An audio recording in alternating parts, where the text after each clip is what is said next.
Welcome to the Alaskan Journey Podcast. My name is Jamin Goecker. I'm a realtor in South Central Alaska, and my mission is to help people to build an intentional and significant legacy for themselves and their families by coaching them in real estate. And the purpose of this podcast is to answer the questions that people have as they're thinking about moving up here to Alaska, and also showcasing the unique lifestyles and the different authentic experiences that Alaskans have as they're living up here on the last frontier. Now, today we have a very special couple that we're going to be interviewing today. It's actually Megan and Michael Blessing. They actually just recently relocated up here to Alaska from Bozeman, Montana, and they have a very extensive background with art.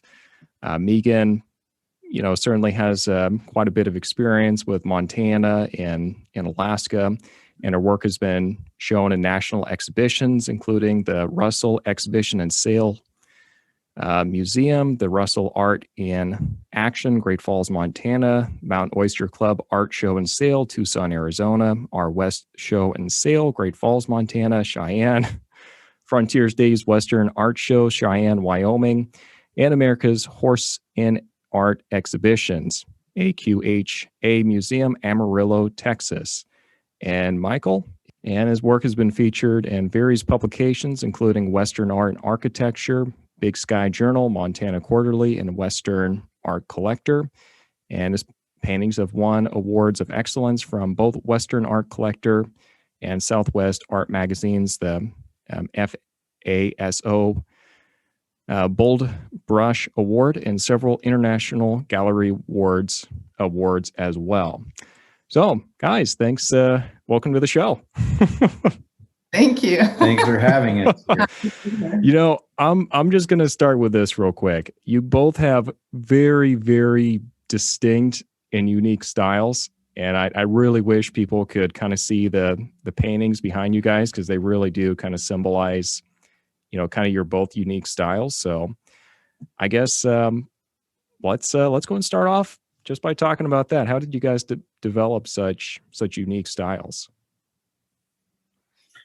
Let's see. The neon striping that I use on my figures today was started some years ago after painting a couple of neon signs for an art show in Missoula, Montana.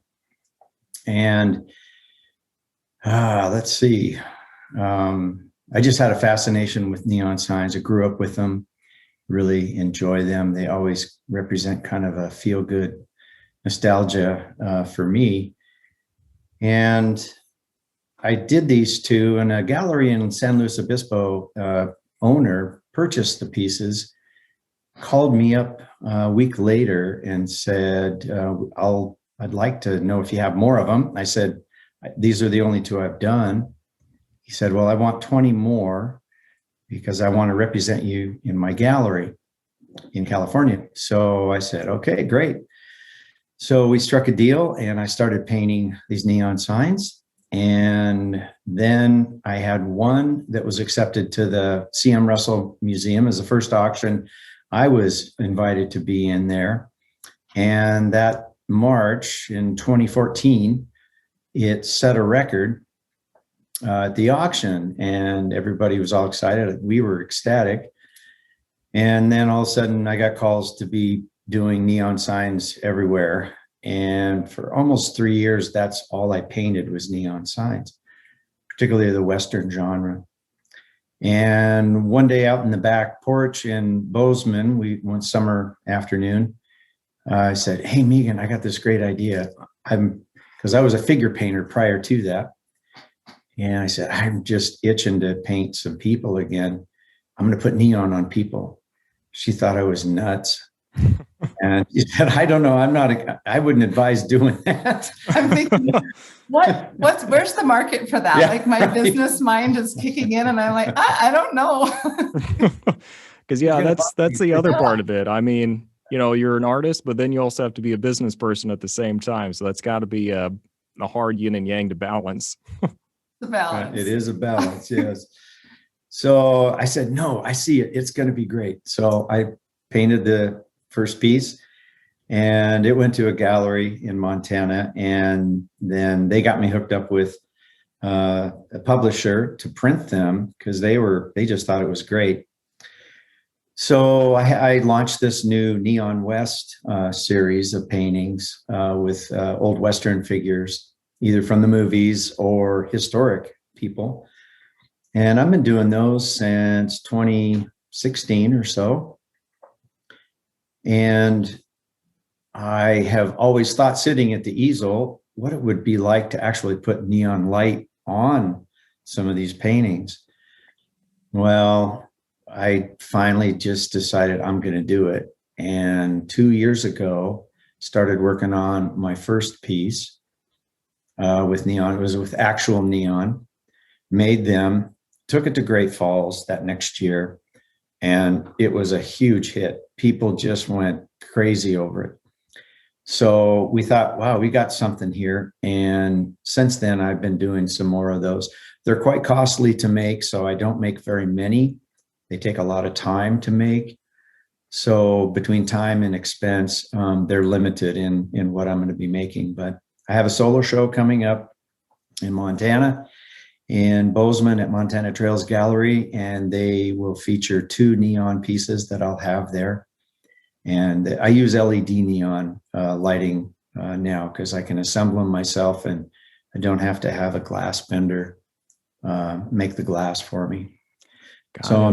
Anyway, yeah. Yeah, well, that's actually a good point there. So I guess what makes it that much more expensive? Because I mean, talk to me like I'm 5 here. So, Okay. I mean, what makes the neon, more expensive and makes it more time consuming? Well, the process itself is I come up with a design that I want to paint. And then once the painting is put together, there's a need for an EPS vector file that needs to outline the tubes where they need to go and the size they are. So that is plotted out. Then a company in North Carolina called Incisian makes the actual pieces in the colors that I want, and manufactures these pieces. They're made out of acrylic, very tough and durable, with LED lighting inside. And I chose this company after doing a bunch of research because the actual neon glass lighting was challenging in terms of shipping because it's fragile, it's glass, and other issues there. It looks great, but I was looking for another alternative. Well, this company made one that was to duplicate the look of neon itself. And what it is I get 360 degrees of light radius all the way around the tube. And I should have brought some of those out. I could plug some in for you. Anyway, I have these little samples of colors that I use while I'm painting. So this stuff is manufactured. It takes about 6 to 8 weeks once a design is sent to them before I get it back. And I paint on a different substrate than I ever have painted on before. And it's a aluminum substrate, which is rigid, where I can attach the lighting effects to it, to the painting itself, and they remain in place. So that is quite a bit more time consuming in preparing the substrate to accept paint, oil paint. And then a special frame is made in order to attach the substrate to. And then the assembly part, once I get all the pieces together after the painting is finalized. And so there's assembly there as well. So the expense of having the neon manufactured varies on how much neon light I have put in, will be putting on the piece itself. So that can vary, but it's more expensive to manufacture than actually having neon glass bent and to the shapes that I would want. So anyway, that's an added expense. So probably don't expect a neon mural anytime soon then. Not anytime soon, but I would love to do be open for public work, doing some public work. I've thought about how to construct the pieces that I envision that could be public pieces. So that's something I've thought about. And they could be any size, really. The neon, this company invented it, and they actually invented it for outdoor use for neon signs, so that because it tends to last longer than the glass. It's just more durable. People will throw rocks or something will hit the glass, and then the glass has to be replaced. So it's actually a great application for outdoor use. And one of the things that we noticed when we came up here is all the amazing, beautiful, lighted public works pieces that Anchorage has. And so that just got us really excited, because Michael he's always full of ideas. Like, he's just the idea guy. And he has already come up with some really cool ideas for just different applications. So we'll see where that goes. Yeah. Outstanding. Well, Megan, let's go and talk about your style a little bit. Tell me how that evolved. My style, I started painting, animals. I love to paint animals. That's my thing. Michael does the people, I do the animals. And I painted horses for quite a while. That was my specialty, because I grew up with horses, trained them, rode them, loved them, know the anatomy really well. But the horse, again, when we talk about businesses, the horses are a little bit of a limited market. And so I got into doing some wildlife. And as I have continued to paint, my style is getting more abstracted. So I like to do a very realistic, believable animal. And then I like to abstract the background.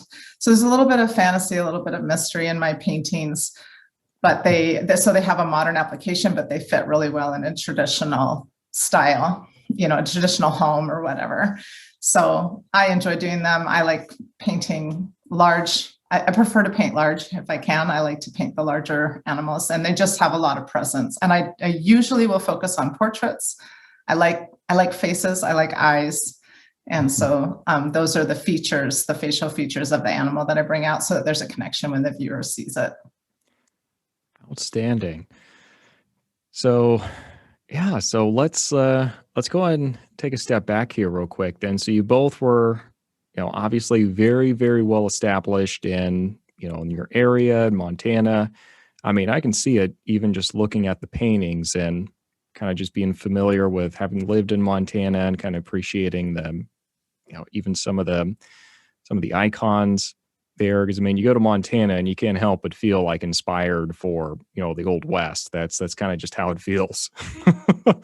And certainly the animals there too. So you guys are very established there. You can certainly see it's impacted or influenced your art. So what is it that made you guys decide to pack everything up in the Bigfoot trailer and move over to Alaska in the middle of a pandemic? It's up and over. So a big question. Take that step by step. Go ahead, Megan. We have always had a pull to Alaska. It's one of those things. I'll let Michael tell his story, but when I was in high school, right before my senior year of high school, my parents got this crazy idea that they wanted to move to Fairbanks, and my dad got a job at the University of Alaska Fairbanks. And right before my senior year, took the family and went, okay, we're moving to Alaska. And so I graduated from West Valley in Fairbanks years and years and years and years ago. And then actually ended up going to college in Montana. So that's how the Montana connection got started. So, and never came back, never came back up. I came to visit my parents once. They stayed for a while and then actually moved to Bozeman. But I never forgot that. It was just, I loved it. I loved the North. The dark did not bother me. I love snow. I love cold. I'm not a warm weather person, really. I do not tan, I burn. So I would prefer not to be in the sun too much.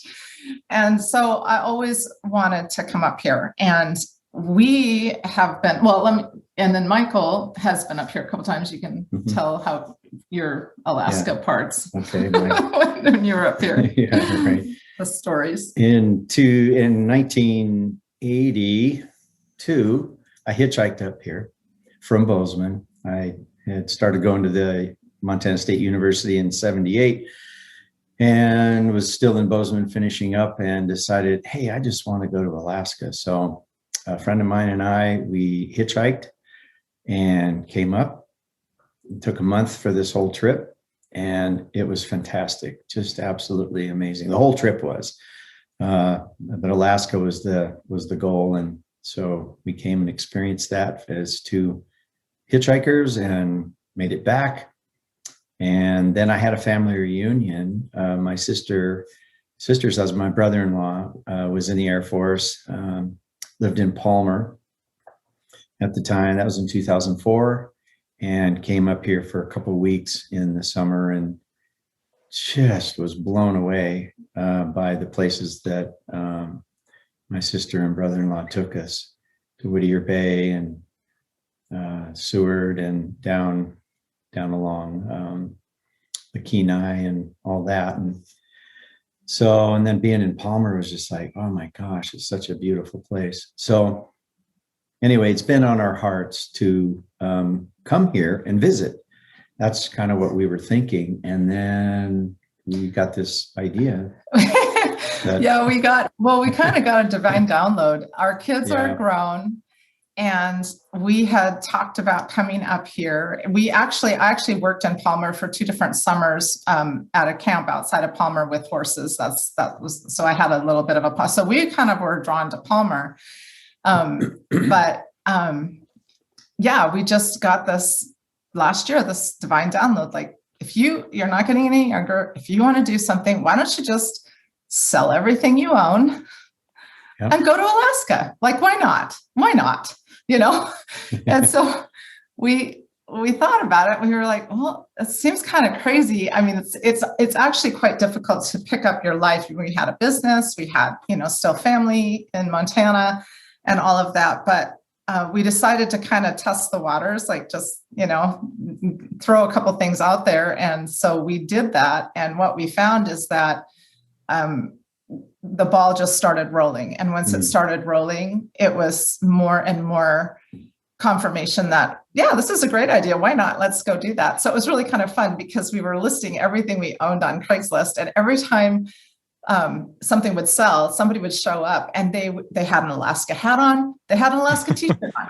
They work in Alaska for the summer, but they couldn't go last year because, last year was kind of lockdown. And then they, all this time, it was constant all summer long. And so as it continued on, we were just like, man, this is the right thing to do. Like, we just knew this was the right thing to do. So we came up here, we downsized our business into the back of our truck. We have a full-sized truck with a cover on it. And we downsized our home into a 25-foot Bigfoot trailer. And we came up here with everything we owned. So. Yeah, and that's a lot of commitment to the vision at that point too, because I've kind of done that process myself, and that's something I think a lot of people have to consider if they're thinking about coming up here. Is either you're going to spend a lot of money or you're going to downsize, get up here that way. Yeah. But that certainly does take a lot of commitment, though. So tell me, what was y'all's experience like getting up here then? Because I mean, you were coming up here, what was it, about 4 or 5 months ago? Mm-hmm. Yeah, November. Right around the November time frame. Yeah. What was your experience driving up here then? I mean, luckily you're in Montana already, so I mean, for most people, half the trip's already done. Right. Well, we were used to driving on snowy roads, having grown up in those climes, in Montana and all that. And so that was no problem. We did do some research in terms of the trailer that we wanted to pull in order to make it through a winter here. And we did our research, and the Bigfoot was the one that just seemed to make the most sense. And boy, has it performed. Oh my gosh. For all all the snow and temperatures or whatever that we've incurred since November, it's just went through its paces and did it very well. It pulls well too. And it pulls well too. It's a little wider than a regular trailer, and it just, you didn't ever feel like you were pulling anything. We were on snowy roads from, where's the Alaska sign at? Where is that? Dawson City, all the way to here. We're on snow the whole time, and it never slipped, slid, or whatever. We had really good tires on the truck, but boy, that trailer just pulled really, really well.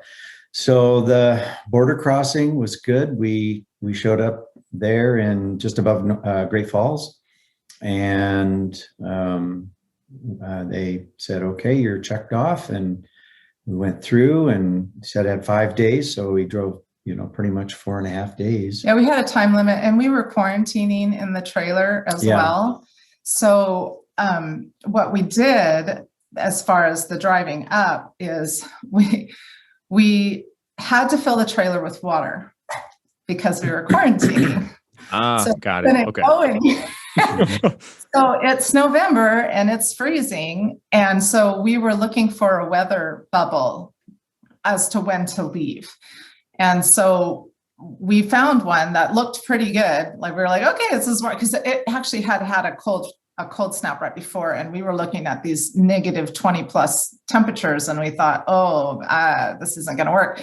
So we caught it on the warm, relatively speaking, warm. And we did not put any water in the hot water heater on the trailer, because as you're driving, that hits the air and it will freeze unless you stop and warm it up every 6 hours or so. So we didn't do that, but we did put water in the trailer.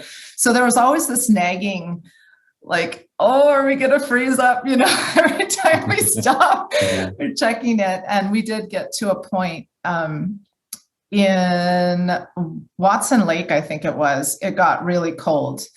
And the Bigfoot is rated down to -4 before it freezes. And sure enough, when it hit -4, that pump slushed. It wasn't frozen solid, but it slushed. And we were like, oh no. So we said, okay, I have done a lot of we both have done a lot of sort of homesteady stuff. So we're pretty good at mitigating things. And the Bigfoot is ducted. So the heat ducts are run along the water lines. It's one of the differences of that trailer versus a different kind of trailer. So I said, okay, we're going to open up everything so that the pump is open to the inside the trailer. And then Michael turned on the heater, and we're like, we're just going to have to run it. We're going to have to run the furnace while we drive. That's the only way we're not going to freeze. And so we did that, and we thought, we'll just check it. And it did not blow out. It did it. I don't know if that's recommended, but that was our only option at that point. And it did work. It did get us through. We hit -13 in Glen Allen. And so we kept driving until we found, I think, 1 degree to pull off the road that night, because it wouldn't have done in -13. We did spend a night in -8. And when we opened up everything and ran the furnace solid, we didn't freeze. Man, that gets intense out there. Try to explain to people, I mean, the Alcan, it's beautiful and all that, but it's a big, long road, and there's not a whole lot going on along that entire stretch.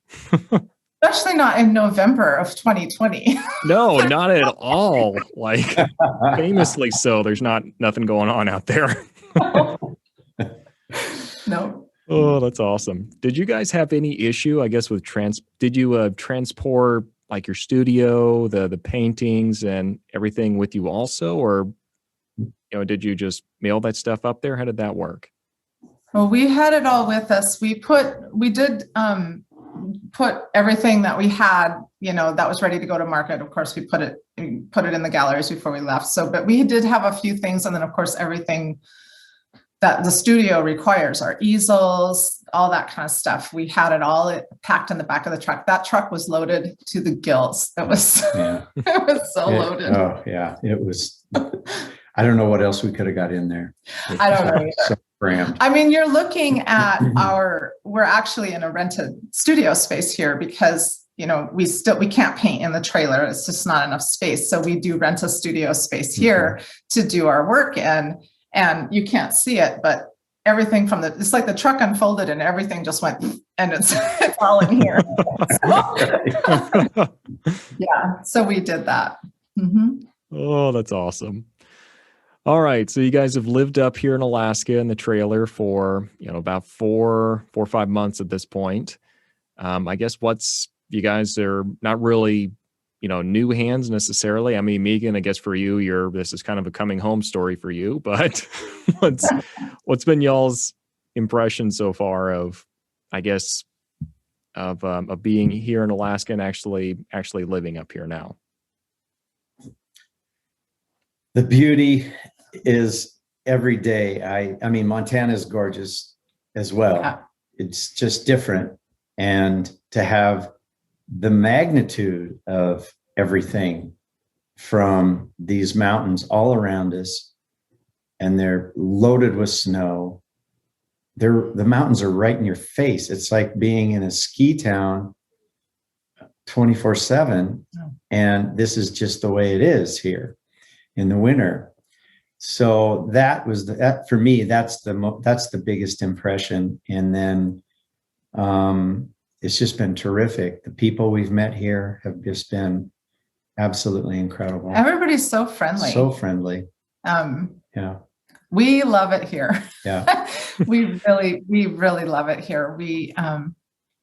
It does feel like coming home, although I really had only spent 1 year here, but I love it. Every day we go outside, we're just like, we love it here. So we're super happy. I would say for anyone wanting to live in a trailer in the winter, one thing that was surprising to me was how damp it is. It's damp. It's much more damp here than it is in Montana, where we're from. And it's really funny. Like I always thought of Alaska as being a really, really dry, kind of a cold, but you say that compared to Montana, it's still pretty damp. Yeah, it is. Being right on the ocean here, I don't know how it all works, but just having this massive body of water here, regardless if it's winter or summer, it's going to pull the humidity around. And in Montana, you don't have that. It's the clouds have dispersed most of their water on the mountain ranges from the coast. And certainly you get snow in Montana too, but not like here. So I think it's just an atmosphere thing. I mean, it's not grossly humid like being in a rainforest. I assume the Southern Panhandle would be quite different of Alaska or BC or, places along Washington and Oregon. Those are very humid places, jungle areas around the world. It's not like that here for sure, but it's definitely more than what we're used to in Montana. So the condensation, when it gets cold, there would be a few times where we'd have ice on the walls of our trailer. So you just had to be very cognizant of that issue when it got really cold. We do have a dehumidifier inside the trailer, which captures a lot of humidity. The propane heat gives off water vapor as it heats too. So that's kind of a wet heat. Yeah, added thing. Anywhere that there is an airspace, I will just tell you, if you're wanting to live in a trailer up here and I think if you are completely off grid, the only way that I can really think of to mitigate that would be to put a wood stove in your trailer. I cannot think of any other way to keep it from really condensing. And you have to watch, because under the cushions, under the bed, you have to lift that stuff up after a cold spell or sometimes during a cold spell to get it dried out, or you will have mold problems. Like, there's no way. You got to watch it. And the other thing that I learned is you cannot pack every single nook and cranny of that trailer to the walls. It's just like a tent. You can't touch the walls of a tent or it will condense and the water comes in. So it's the same thing with the trailer, even this fiberglass trailer, which is, much thicker walls than a regular stick-built trailer. But I had to go through, and so anytime it got really cold, we opened all of the cupboards and cabinets, made sure that there was nothing touching the exterior walls, checked daily for dampness. When it starts to warm up and that ice starts to melt, you better dry it off right away and get it, pull all your shades and so there's just kind of some mitigation things like that. We do have a propane, and we have the dehumidifier running 24/7 in there. And that has been a lifesaver. Because the other thing is that if it's damp, your temperature is going to feel a lot colder than it actually is. So you just can't get warm if it's too damp. It's really difficult. Right. I mean, that's actually a really good point. So keep it as dry as possible. Make sure that things aren't touching the walls, and kind of open things up even when it is getting cold out. For people looking to maybe do some RVing, in the colder climates, do you guys have any other, I guess, pro tips at this point? Have a really, really good heated sewer hose. Yes. I feel like, I can't state that enough. Michael found them. Michael researches these things, and he's the one that found the amazing tires for the truck, and they're not studded. They didn't, so he said, get ice tires, no studs. So that's what we did. And then he found the sewer and water hoses. Yeah. Oh my goodness. It's no freeze water hose. No freeze water hoses. And they're made in, I think, Ohio, if I'm not mistaken. They're made in Ohio, and they tested them on the North Slope for people that are living up there, and they're rated at 40 below, and they're built like a tank. And I mean, you go to your RV store and they'll have heated hoses, but they're not like this. This is a whole different thing, and man, it really has been the thing to do. So if you're going to live in these climates in a trailer, and you have access to electricity. You have to have access to electricity to being able to be plugged in. It worked really great. So that was a real plus. They're great. Yeah. Do you happen to I guess remember the brand or No Freeze water hose? Say again? No Freeze water hose. Got it. Okay. Yeah. They make sewer hoses and the water hose. Yeah.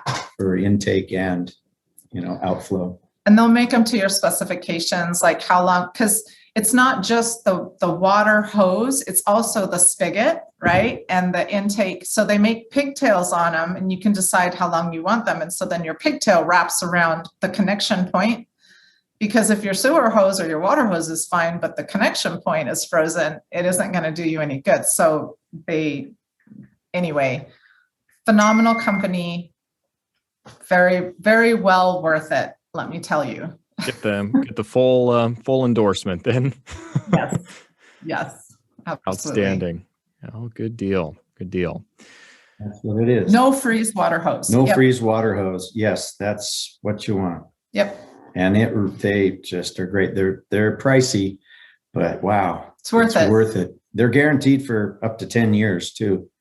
I mean, for a trailer, that's pretty much for like eternity. So yeah. Well, I guess that's the other question. Like, I'm really I know my parents did the RVing thing for a couple of years, and their trailer seems to be staying together just fine. But I guess how long do most trailers last if you're getting a moderate amount of use out of them every year? I don't know. I personally don't have a whole lot of experience with other types of trailers. This one, we had one other one prior, and it was a stick-built one, your average trailer. It wasn't rated for winter time, but after doing the research, to do the winter kind of thing, this was the Yeah. choice that we made. It is hard on, I think regardless of any kind of trailer that you're using, it's hard on trailers to It be is. in the cold and be used. It's just, so you really, and every trailer is different. We did have a stick-built one before. Those seams can expand and contract with the freezing, and so that can be an issue. Driving this one up here, we were really careful, but there's, I mean, you know, if you've driven the Alcan, you got 300 miles of frost heaves to go through. And so we were going slow anyway, because it's winter and there's animals and all of that. But even so, when we got here, I was just kind of cleaning up, and I looked on the floor and I saw a head from a screw, and then I saw another one, and I'm like, what? So I look, and of all of our windows, 3 screw heads sheared off just from the shimmying. So we'll need to drill those out. We had some hinges pop loose, and we were probably doing maybe 30, 35 miles an hour over those frost heaves, but fully loaded. I mean, we had a fully loaded trailer, we had a fully loaded truck, and it was probably too fast for that. So there's some little repairs and things that we need to do. And then just living in the cold like that is difficult on it. The Bigfoots are built like a house. So you have cabinetry like a house. It's not staples and glue. It's actually joined wood and really solid stuff. And that has been wonderful, because when you're opening and closing kitchen drawers all the time and opening and closing everything, you know, the bathroom door has a piano hinge on it. It doesn't have regular hinges. So they're built a lot better. So I would expect this trailer, honestly, to last for a lifetime. There will be some repairs that we would need to do, you know, just like anything. But if we had our older trailer, first of all, it would be very difficult. And secondly, I think it would probably be Mike's laughing. We'd be lucky if we'd showed up with a door and a window over that road. Yeah.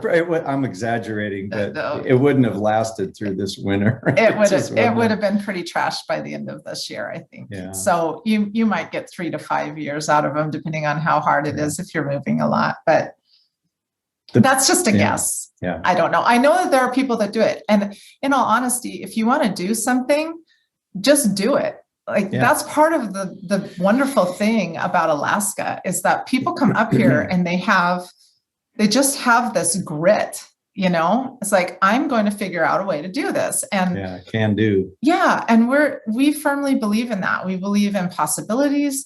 We believe in the human spirit. And we love that. I love to see how different people are living their dream the way that they want to, you know, with just this, hey, we're going to run into problems. That's the way life is. We'll figure it out. That's part of the creativity of being an adventurous soul, right? Yeah, I mean, that really is the spirit of the frontier up here. It is. Yeah. And that honestly does not surprise me at all that you guys came from, you know, Montana, where you kind of especially see it in, you know, Ozark, kind of the glorification of the frontier in the Wild West, that you guys would end up here on the last frontier. That really doesn't surprise me.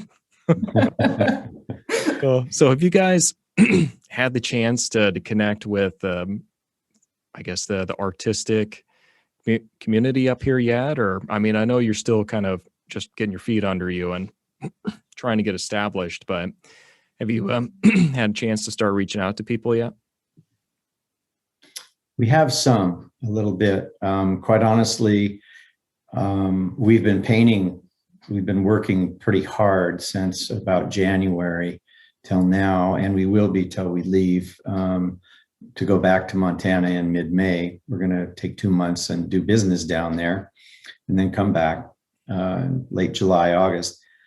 But we've just been pretty busy doing our work here. So we haven't had a whole lot of chance to reach out, because our business is already established and we have our network and people that we know already. We're still just doing that mode. So we haven't really had a need yet to reach out to the arts community, although we have looked at things, and we intend to do that at some point, probably when we come back. Yeah. And we've been talking to people here, and they're like, oh, do you know so-and-so? Do you know so-and-so?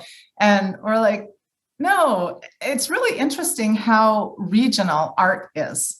You know, people in Montana, well, and we worked with the Montana Arts Council for several years.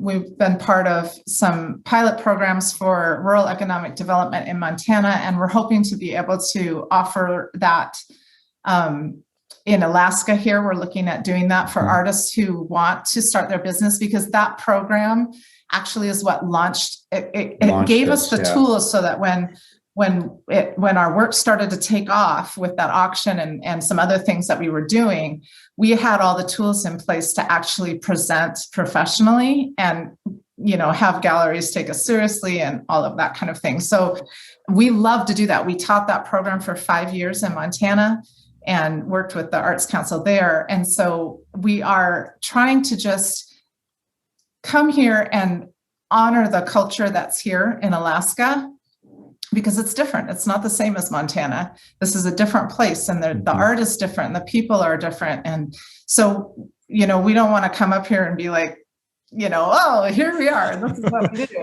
We're going to fix this place right up. Right. I know. It's like that. We didn't come up here to do that. We came up here to assimilate with what is here, because that's why we wanted to be here. You know, if we wanted to stay where we were, we would just stayed. So we are looking forward to doing that. And we've been able to, like I said, drive around a little bit and see some of the public art installations. There's been some cool stuff that we've seen at various places in Anchorage. So we would like to be more involved with the arts community here, and we are looking forward to doing that in the future. Oh, outstanding. So what you were saying before about, you know, trying to prepare those, you know, up and coming artists, how do you go about, you know, what are the main things you're teaching them nowadays? Has it changed, you know, any in the past 20, 30 years, or, you know, what's the, you know, how do you go about training someone these days? Yes, it has changed. And I think the internet has been a key factor in certainly where we began doing full-time work as artists, and then where it is now, and the whole demographics shift, the paradigm shifts in art in general is going through a paradigm shift for sure. So there's those two key elements. What's the paradigm shift? Well, let's say in our genre, and I know it's happening in other genres as well, but ours is Western art, let's say, for lack of a better word to describe. That is our market, and where traditional artists had been painting, you know, cowboys and horses and scenes like Charlie Russell and Frederick Remington did, I mean, in their own way, but it was pretty renditional style painting. A lot of those people are aging to the point where they're not buying any more art. The collectors aren't buying art, and they're also passing on, and they're handing their collections, which some of them are very quite valuable now. They're handing them off to their kids, and their kids don't. It's like, we don't like this stuff. You know, we appreciate it probably on some level. And some of the younger crowd does, but they're plugged in to, you know, our world, our fast-paced world. So, and their phones and whatever. So contemporary Western art, which is where we fall in, it's a kind of, it has been an offshoot for 20, 30 years, is now being brought into the forefront of what Western art is today. And the renditional stuff will always be there. It's continuing. There are people that are doing it still, but it is shifting. So the styles, and when you open this contemporary aspect to Western art, I mean, we're seeing all kinds of stuff. So, and people are liking it. They're the younger demographics, anywhere from people that are 25 to 55 even, they're really, really liking the new stuff. So there's a shift that way. And I think it's really, it's a good thing in that it opens a lot of doors. So what I'm seeing, and even like both Michael's art and my art are they're fusion arts. So I paint renditional animals with very realistic eyes and faces, but then I have this abstracted modern background, and Michael paints, his figures, they're renditional. You can, it's not abstract, but yet he's got these bright colors and neon tubes. And it's really interesting. Almost what he's doing now. I love his work now because the faces almost look like, mosaic. Yeah, it's like mosaics, or almost like there's a comic book kind of the way he does the brush strokes and stuff. It's just really cool.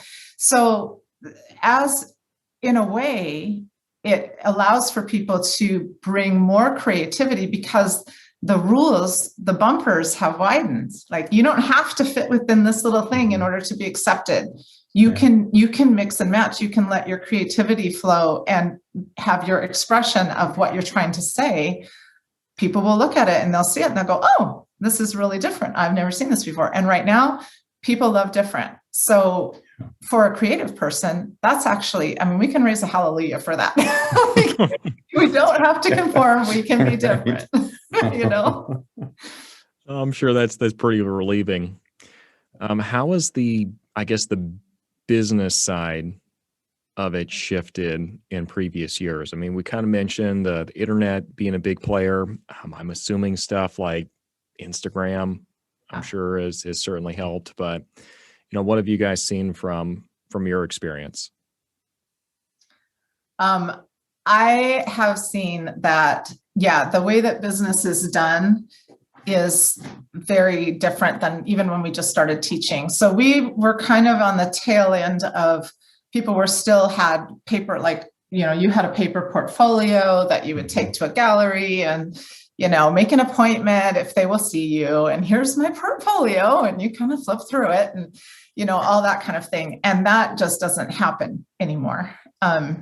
Even things like business cards are becoming less and less a thing. People don't want stuff like they used to want stuff. And so having business cards to hand out, it's actually easier to have like a digital card or just shoot them to your Instagram, shoot them to your website. How to drive traffic. We try to emphasize to people, because a lot of artists that when we started teaching them, they have no tech savvy at all. They make what they make and they're waiting to be discovered. And in this day and age, the likelihood of that happening is very, very low. But the good news is that there's no gatekeepers to tell you can't be discovered. You can get on social media, you can put a website up, and you can learn how to drive traffic to that website. And FASO, which is Fine Art Studios Online, which is the websites that we use, and they're fantastic. If you are a 2D artist, you have to be a 2D artist. They don't have 3D, but they are wonderful. And they do a lot of the web SEO for you. So they take a lot of the marketing out. The prices are very reasonable. They have different kind of plans. So we help artists to do that. How do you get yourself out in front of the public? How do you market yourself? How do you be seen? So everything from social media hashtags to, even building funnels and teaching courses and that kind of thing.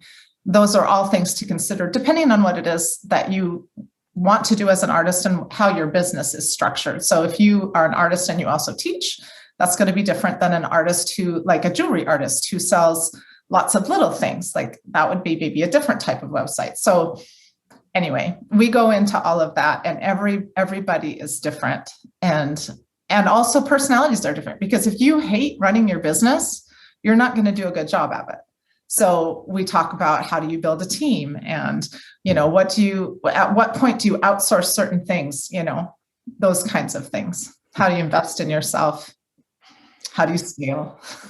That stuff. Yeah, exactly. That to me is huge, because I'm not a real art history buff, but it seems I've known of a couple artists where they really just loved the craft. and they hated the business. So being able to kind of be able to navigate that in a fairly straightforward way, I think is probably enormously helpful if you're looking at jumping into it. Yeah. And you're right. Artists are artists because they love creating, and business tends to bend their head, but it doesn't have to. So the way that we teach it, and it's a special course that was written by a brilliant friend of ours. And the way that we teach it is, instead of approaching it from business, like business will say, okay, here's how to run a business. Now come up with an idea. Artists already have the product, like they already have the idea. How do you build a business around a really great idea in a way that doesn't like make you want to shoot yourself to run it, right? So that's kind of what we try to teach. Yeah. Right. Outstanding. So you guys are founding the Rising Lights Creative. Can you talk a little bit about your vision there and where you guys plan on taking that? Yeah. So that business is an offshoot of what we do, and it is taking the idea of everyone is creative in some way. We all have creativity woven into our DNA because creativity is constructive in nature. So I don't care if you're building bridges, or if you're building sculptures, or if you're making paintings, or if you love to dance. You are creative. And we have been at art shows, I can't tell you how many times, and people come up and they're like, oh, I just love your work. And I wish I was creative like you, but I'm just not. And I think so not true. So not true. True story. Yeah. I started painting on a dare 19 years ago now. I started painting on a dare. I was the person that said, I can never draw a stick figure. I don't do that. I don't do that. And I started painting on a dare. And Michael's story is equally interesting. You want to give the quick and dirty? Different. We actually started painting the same year. I was owning and operating a recording studio, had for 13 years, and I'd been a professional record producer, music engineer, musician primarily, that started all that for about 25, 30 years. And I had a cancellation from an artist who decided to work with a producer in Nashville. So I had a 2-month block of time in 2002 to just do whatever I wanted, I guess, clean up the studio or fix things. But I also started drawing, and one thing led to another. And within 6 months, I had sold the studio. It got a hold of me so hard, just like by the lapels, and said, you got to do this. So I said, okay, we're going to do this. And I sold the studio, started painting and drawing like as much as I possibly could. And then one thing led to another, and I started showing in 2004 in galleries. And by 2006, I was doing commissioned work for portraits and whatever else. And so it just kind of, snowballed after that. And so the point being with Rising Lights Creative, back to your question, we wanted to give you the backstory, is that everyone is creative. Yeah. And what we want to do with that is to give people the tools, because what you bring matters. We have seen artists, I don't know how many artists have come through our cohorts now. It's got to be 50 or 50 maybe or even 60. Actually, no, it's more than that because we did 2 cohorts, but 50, 60 at least. Something people. And each of them are different, and each of them have something really, you affect the world around you by what you do and also by what you do not do.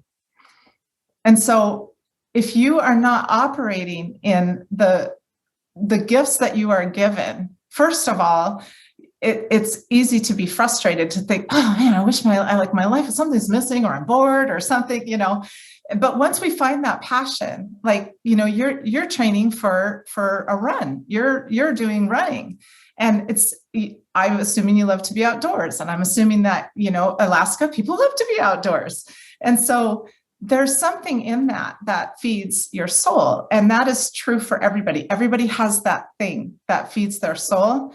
And Rising Lights Creative is about showing people, helping them discover, first of all, believe that they have that thing. Secondly, how do you activate that thing? What does it look like in your life? It doesn't have to look like, quitting your job and only doing that thing, but it does mean that there is more joy to be found in your life if you are operating in your intended purpose and destiny. And where does creativity fit into that? And how does it affect the world around you? That's kind of the premise of what this business is. Man, that's fascinating. So is it, I guess, teaching artistic techniques? Is it about kind of coaching and guiding people along and kind of finding those inner, creative drives that they have, and then just teaching them where to channel that? Yeah, it is in process. It's new. So this business is being developed and probably been around for about a year as we continue to develop it. And so there will be some courses that will be coming online that people can take, just depending on what stage they feel like they're in that. And then the vision for Rising Lights is honestly to help people rise. So we're hoping to bring in other creatives, other people who have been successful in their field, business people, gallery owners, even, performing artists, because like Michael said, he was a musician. I actually went to school for music as well. So we met through music, and then we made an art business. So of course. Yeah, of course. But performing arts, culinary artists, we have friends that are luthiers and make beautiful instruments.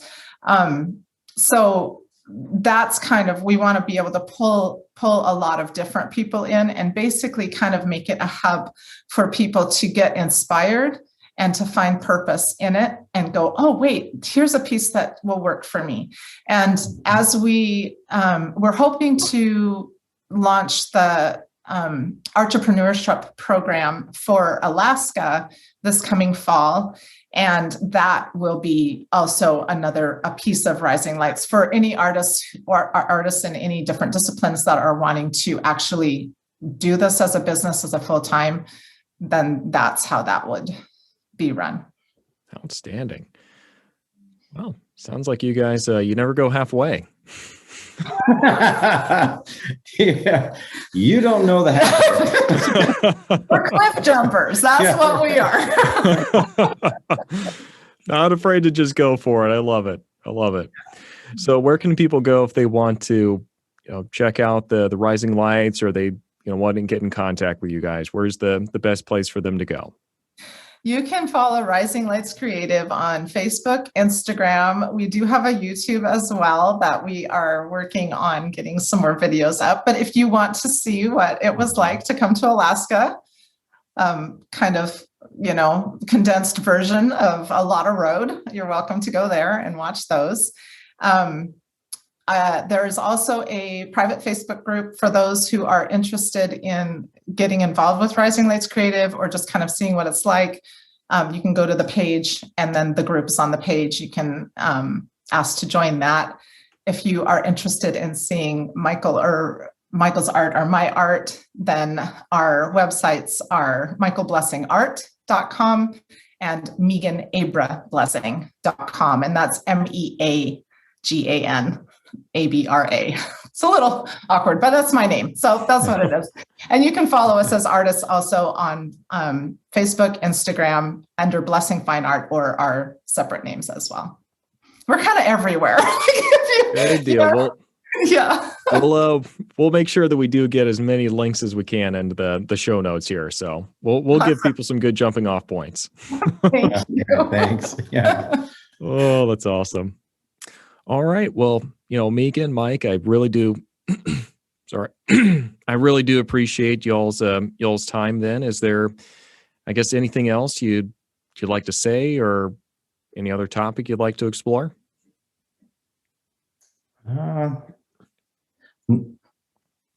I would love to paint the landscapes here, and I just may do that. Yeah. You're gonna have plenty of opportunities. I mean, I was about to say, I'm really curious to see how the surroundings here starts impacting and starts influencing y'all's art. Is that something you're starting to see already, or are you still, kind of have your set style and kind of staying with that for a little bit? My plate's pretty full at the moment, so I'll meet my obligations, but whenever I can get a chance to peel that door open, I would welcome that. I'm just taken by what I see here, and I'd like to do that. So we'll see what happens. Yeah, every place that you go is different. Every market is different. Every just the style is different, and so there's no way that we can as artists come up here and not change. Oh yeah. There's just no way, because your landscape and it informs what you create.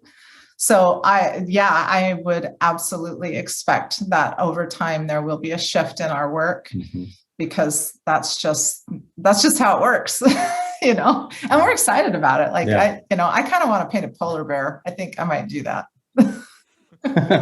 Just go find a polar bear or get one that's willing to sit in That's studio right. for a little bit. If anybody has a pet polar bear, let me know. Oh, that's awesome. All right.